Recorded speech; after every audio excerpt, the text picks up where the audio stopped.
Now let's talk about the closed intervals. See, in open interval, it is clear that my function should be continuous between a and b. Okay, but in closed interval, it should be continuous at endpoints too.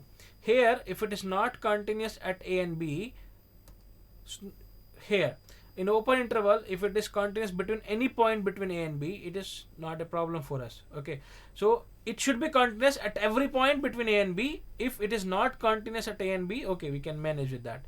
But in closed interval, the meaning of closed intervals itself that including a and b.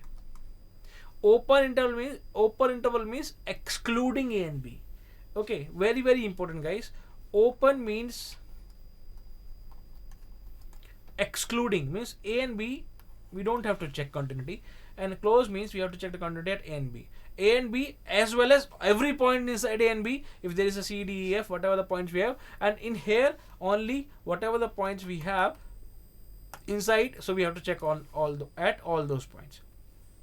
So this is the point here in the closed interval. So my function is said to be continuous in closed interval if my function is continuous at a, continuous at b, and at every point inside the a and b. So what is the meaning of endpoint continuity means? If I'm talking about a and b, so function will be limit x tends to a negative f of x. For this a, to check a, so this should be equal to f of a, and limit x tends to a positive f of x, this should be equal to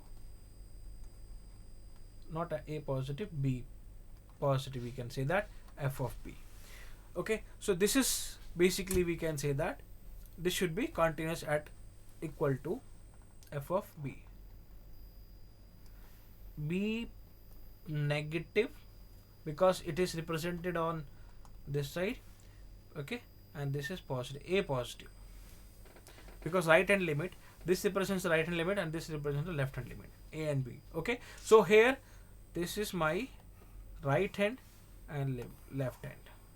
As you can see here, my function is continuous at f of a if x tends to a positive, limit f of x is right hand limit, and it is at x is equal to b if fb is equal to limit x tends to be negative f of x, which is nothing but my left hand limit. So in closed, you have to just keep one thing in your mind, that in closed interval a and b are the most important point. So we have to check the end limits continuity also, and in between whatever the points we have.